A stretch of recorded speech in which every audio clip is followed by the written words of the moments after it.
Hey there, Jessie Ladoue, Pageant Planet's Queen of Coaching, and I don't know if you've seen it yet, but we released an article called 101 Things Every New Pageant Contestant Should Know. And it's tips about every which way of pageantry you can possibly imagine, from how to find a pageant, how to pay for a pageant, how to prepare for one. So there were a few key points in the prepare section that I wanted to talk about today.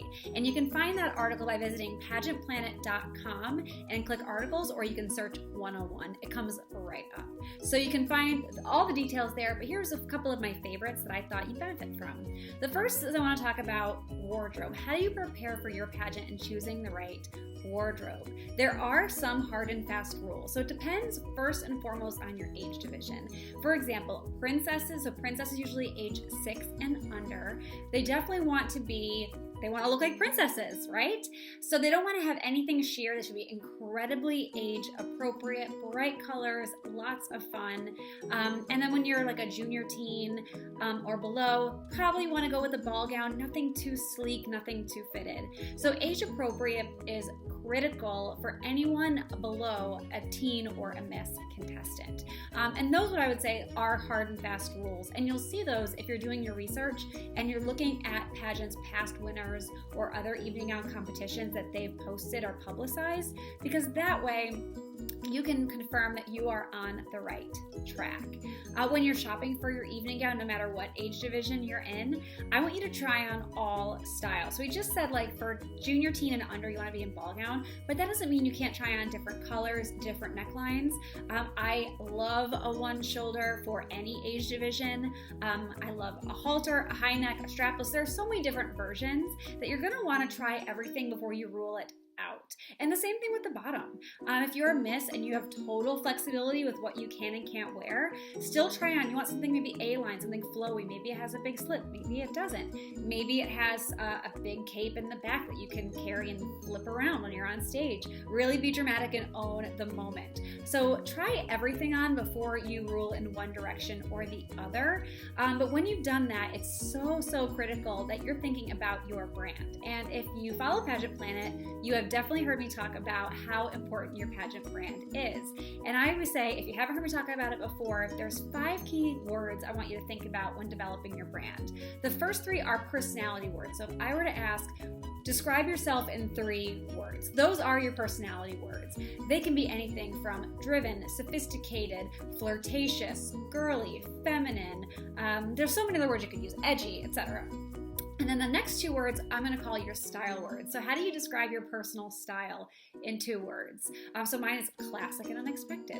So just kind of figure out what 5 words mix and match that if you saw them on paper, you'd be like, that is me. And when you determine those 5 words, when you're shopping for any phase of competition or putting your paperwork together or whatever it is, they should always go back to those 5 words. Like I always use the example. So if your words are optimistic, outgoing, and friendly, and you wouldn't use those 3 because they're very similar, but if those are your words and you show up in a black, sleek evening gown with your hair slicked back and a ton of eye makeup on, does that really feel friendly, outgoing, optimistic? It just doesn't. And it doesn't mean you can't have layers to your personality. It just means in pageantry, you only have a very short amount of time to communicate who you are to them.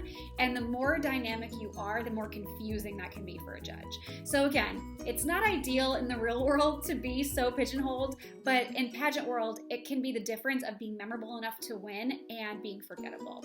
So your brand should fall into your wardrobe choices. So again, depending on what you like, if you like an A-line, make sure it's in a color that you choose, that you think fits, and go from there.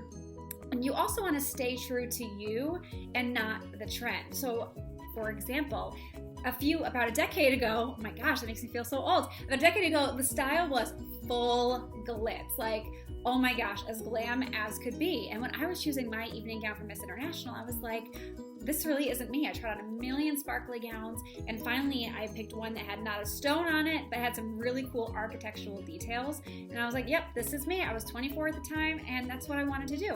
So I stayed true to me, And I remember 2 weeks before the pageant, I'm watching previous years and how much the sparkles really captured in the light. And I was like, oh my gosh, I made a huge mistake.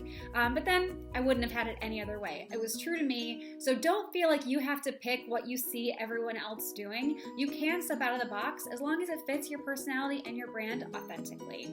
Another thing, if you are junior teen and up and you can wear heels in your pageant, you don't need to wear sky-high heels. I know that's like people think you have to, or that's the general misconception in my opinion. You don't need to wear sky-high shoes.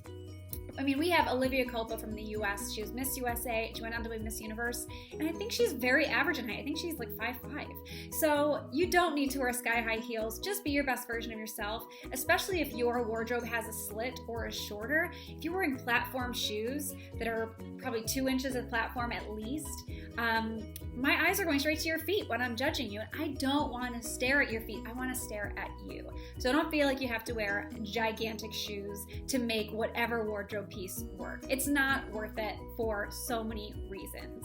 You should also check your system's rules when you're picking your wardrobe. I know some systems say no matter what the age division, no slits above the knee. So you're going to want to make sure that your dress, if you did buy a dress with a slit above the knee, you're going to get it sewn down. Or there might be other restrictions. I know some require contestants under the age of a certain number to wear a short dress versus a long dress. So these are all things that you're going to want to keep in mind when you're searching for your wardrobe. And I want you to talk to your professionals. If you can afford to get a coach or a mentor, I would definitely do it. If not, like I said, do that research, look at old pictures, see what's consistently winning and what's being left out. And the last piece of advice for your wardrobe, as far as your evening gown goes, is invest in alterations.